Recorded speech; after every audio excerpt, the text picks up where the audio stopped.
बहुत बहुत स्वागत है आपको इस एपिसोड 6 में और इस वीडियो में। हम लोग कल एपिसोड 5 में देखा था हम लोग कि एटम, मॉलिक्यूल, अणु और परमाणु, उसके बारे में बहुत सारी चीज़ जो बेसिक थी वो सारी चीज़ हम लोग देखा था। और इस एपिसोड 6 में हम लोगों ने अणु यानी कि मॉलिक्यूल के डिफरेंट टाइप्स को पढ़ेंगे और उसको अच्छा तरह से गहन तरह से बेसिक नॉलेज उसका लेंगे। तब तक शुरुआत करते हैं, बने रहिए मेरे साथ। देखिए यहाँ पे आपका बेसिक क्लास 6 है, आपका परिचय यानी कि अभी परिचय चल रहा है। ये सब चीजें बेसिक में चल रही है। अभी जितनी भी सारी वीडियो बनी है अभी सब बेसिक लेवल पे बनी है। तो बेसिक लेवल में पहले हमारा का मॉलिक्यूल, अणु। अणु आप किसे कहते हैं? जैसे कि अणु होता क्या है? अणु कहेंगे अणु मतलब क्या हुआ। जैसे कि हमने इससे पहले एग्जाम्पल लिया था, जैसे कि एक आलू लिए और उसको जैसे एटम होता है, मॉलिक्यूल होता है। तो एक आलू लिए, एक आलू को हम लोग कहेंगे एटम यानी कि परमाणु। यदि एक आलू से ज्यादा लेते हैं, 2, 3, 10, 5, 15, 20 लेते हैं तो बहुत सारे आलू हो गया। तो बहुत सारे आलू को ले हम मॉलिक्यूल का उपयोग करते हैं। 2H होगा, 2H2 हो जाएगा, कुछ भी हो जाएगा 2H, इसको अब माने कि अणु कहेंगे, मॉलिक्यूल कहेंगे। इसी तरह होता है 2H2O, H2O, ये सब यानी कि मॉलिक्यूल अणु हो गया। और H हो गया परमाणु हो गया। तो इसी को पढ़ेंगे यानी कि जैसे कि H2 ये भी अणु है, H2O ये भी अणु है, C12H11 ये भी अणु, ये भी अणु है, वो परमाणु हो गया आपका। तो कैसे हो जाता है ये कि H2 अणु है और H2O दोनों अणु, तो ये सब कैसे होता है, सारी तमाम चीजें देखेंगे। तो चलिए देखते हैं, आगे बढ़ते हैं। मॉलिक्यूल मैंने अणु। अणु आप समझ गए होंगे कि अणु किसे कहते हैं। और आप यदि इससे पिछला एपिसोड नहीं देखे तो उसको देख लीजिए, वो बहुत सारी उसमें बेसिक टर्म बताई गई है। और यहाँ पे हम लोग आगे देखते हैं। देखिए तो अणु दो प्रकार की होती है, एक होती है होमो एटॉमिक मॉलिक्यूल और हेटेरो एटॉमिक मॉलिक्यूल। यानी कि जो होमो से हमने बताया था इससे पहले कि होमो मतलब क्या होता है, एक। होमो मतलब एक समान। और हेटेरो मतलब हेटेरो यानी कि फेटरो, यानी कि उसमें एक से अधिक होगा, यानी कि उसमें फेटा हुआ रहेगा, उसको हम हेटेरो मॉलिक्यूल कहेंगे। और एक रहेगा उसको हम होमो मॉलिक्यूल कहेंगे। तो होमो मॉलिक्यूल का मतलब होता है एक समान परमाणु अणु। जैसे कि H2 बोले तो H2 उसमें क्या, एक में हाइड्रोजन आता है, तो एक जैसे H और H हुआ आपका, यहाँ पे H और H हुआ, ये दोनों को मिलाकर H2 बोलते हैं ना। इसका भी यानी कि एटॉमिक नंबर 1, इसका भी एटॉमिक नंबर 1, 1 1। तो एक वाले इसको हम होमो बोलेंगे, ठीक है, इसको होमो बोलेंगे यानी कि होमो एटॉमिक मॉलिक्यूल। इसके बाद आता है हेटेरो एटॉमिक मॉलिक्यूल। तो हेटेरो एटॉमिक मॉलिक्यूल के जैसे हम लेते हैं, जल का सूत्र लेते हैं H2O, क्या H2O। तो H2 हमारा हुआ यानी कि H का एटॉमिक नंबर 1, ऑक्सीजन का होता है 8। तो यानी कि इसका जैसे एटॉमिक नंबर जैसे इसका 1 है, इसका 8 हुआ।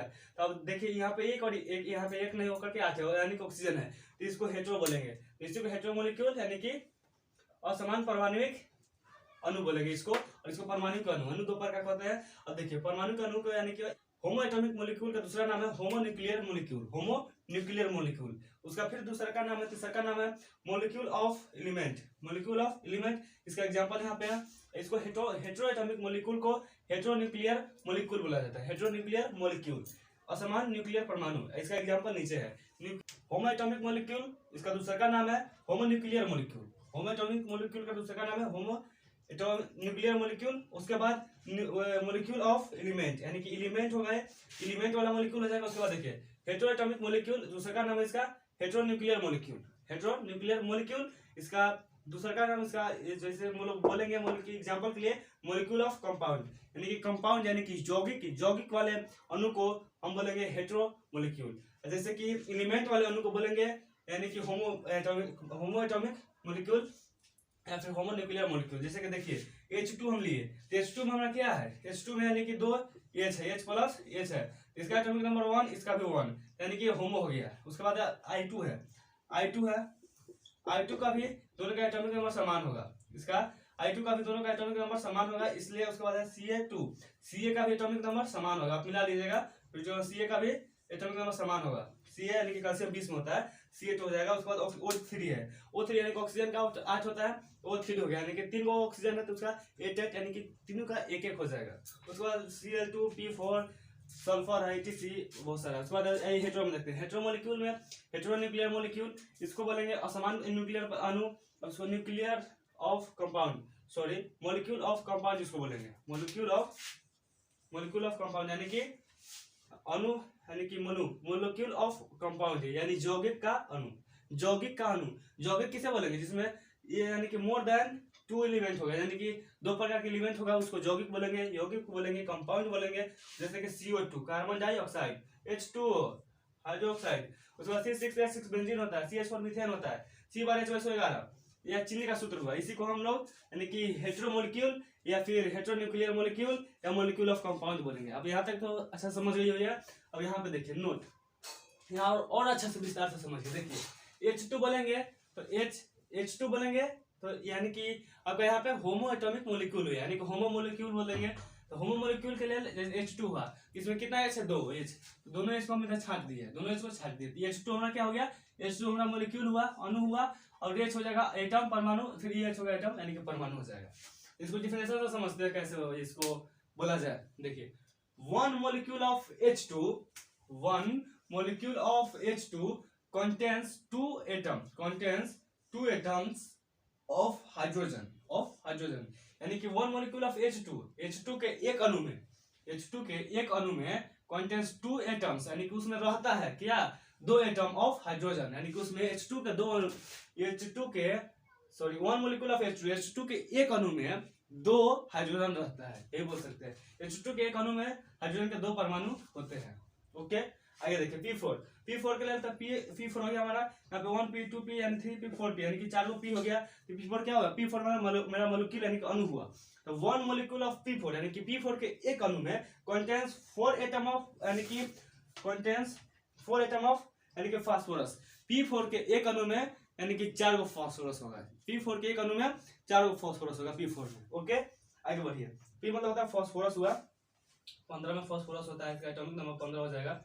आगे देखिए वहां पे इसको कैसे बोलेंगे, यहाँ पर समझिए। P4 one molecule of H2, sorry यहाँ पे H2 यानी क्या, आदि किसमें, हेटेरोमोलिक्यूल, हेटेरोएटॉमिक मॉलिक्यूल। यहाँ पे देखिए हेटेरोएटॉमिक मॉलिक्यूल, हेटेरोन्यूक्लियर मॉलिक्यूल या मॉलिक्यूल ऑफ कंपाउंड, ये तीनों एक ही का तीनों नाम है।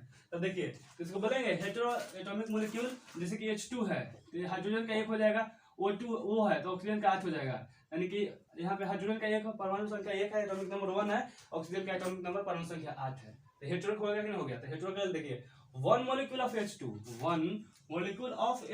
यानी कि H2 के एक मॉलिक्यूल में contains 2 atom of hydrogen, sorry यहाँ पे H2O है। Okay, one molecule of H2 यानी कि जल के एक अणु में contains 2 atom of hydrogen, contains यानी कि इसमें 2 हाइड्रोजन का एटम रहता है, एंड 1 एटम ऑफ ऑक्सीजन, यानी कि H2 के एक अणु में हाइड्रोजन का दो परमाणु रहते हैं, एंड ऑक्सीजन के एक परमाणु होते हैं। ओके, आगे देखिए नेक्स्ट मेरा है CH4 को मीथेन बोला जाता है। तो यहाँ पे CH4 है, कार्बन 1 है और हाइड्रोजन 4 है, कार्बन 1 है हाइड्रोजन 4 है, पर मॉलिक्यूल यानी कि अणु कितना है, अणु 1। देखिए अणु कैसे पहचानेंगे, 1 है 2 है 4 है, जैसे कि यहाँ पे 2 लगा देते हैं, 2, तो यहाँ पे 2CH4 हो गया। ओके, यहाँ पे 2CH4 होगा। यदि यहाँ पे कुछ नहीं है तो 1, जैसे कि हम कैसे मानते हैं x, जैसे कि मानना क्या राम के पास x रुपया है, तो x बोलिए, y बोलिए, y का मतलब क्या हुआ, यानी कि इसके पास 1 है, और बोलेंगे 5 है रुपया, राम के पास 5 रुपया हो गया। जो पहले से y है और राम के पास पहले से y रुपया है, उसमें 5 और मिल गया, प्लस 5 हो जाएगा कि नहीं, प्लस 5y, 5y हो जाएगा, नहीं हो जाएगा। उसके बाद इसी तरह होता है प्लस 5 या 5y, इसी तरह आपको होता है। जैसे कि यहाँ पे और कुछ नहीं है तो 1 मानेंगे तो 2CH4 हो जाएगा। ओके, आगे देखिए वन मॉलिक्यूल ऑफ CH4 यानी कि मीथेन के एक मॉलिक्यूल में वन मॉलिक्यूल ऑफ CH4 के यानी कि मीथेन के एक अणु में कंटेन्स 1 एटम ऑफ कार्बन, यानी कि कार्बन के एक परमाणु होंगे, एंड 4 एटम ऑफ हाइड्रोजन, यानी कि हाइड्रोजन के 4 परमाणु होंगे। मीथेन के एक अणु में कार्बन के एक परमाणु, मीथेन के एक अणु में कार्बन के एक परमाणु एवं हाइड्रोजन के 4 परमाणु पाए जाते हैं, उपस्थित रहते हैं। तो यहाँ पे मेरा हुआ मॉलिक्यूल कितना प्रकार के होते हैं। पहले का हमने पढ़ा मॉलिक्यूल, होमो एटॉमिक मॉलिक्यूल, दूसरा का था हेटेरोएटॉमिक मॉलिक्यूल। होमो में क्या था, उसका परमाणु संख्या 1 होगा, जैसे H2 हुआ, O2 हुआ, Cl2 हुआ, F2, ये सब हुआ आपका होमो एटॉमिक मॉलिक्यूल। ओके, अब हेटेरोएटॉमिक मॉलिक्यूल में H2O, C12 H22 O11 ये सब, यानी कि इसमें जैसे कि किसी भी एटम का परमाणु संख्या समान नहीं होगा, यानी कि पहले का कार्बन का 6 है तो C12 H22 O11, ऑक्सीजन का 8 हो जाएगा, हाइड्रोजन का 1 हो जाएगा, ये सब तमाम चीजें यानी कि डिफरेंट इसमें रहेगा हेटेरो में उसका एटॉमिक नंबर। तो इसको हेटेरोन्यूक्लियर मॉलिक्यूल बोल सकते हैं, जिसका परमाणु संख्या समान नहीं है, उसको हेटेरोन्यूक्लियर मॉलिक्यूल बोल सकते हैं। और उसको बोल सकते हैं होमो एटॉमिक मॉलिक्यूल। होमो यानी कि एक समान उसका है। ओके, हम लोग इतना इस वीडियो में क्लियर किया, इतना कॉन्सेप्ट। और नेक्स्ट कॉन्सेप्ट के लिए सब्सक्राइब कीजिए, अगर अच्छा लगा तो बेल आइकन दबाइए और शेयर कीजिए और धुआं मचा दिए मार्केट में, बाजार में, और चारों ओर शेयर कर दीजिए। ओके, आप लोगों ने लास्ट तक बने रहा इसके लिए शुक्रिया, धन्यवाद।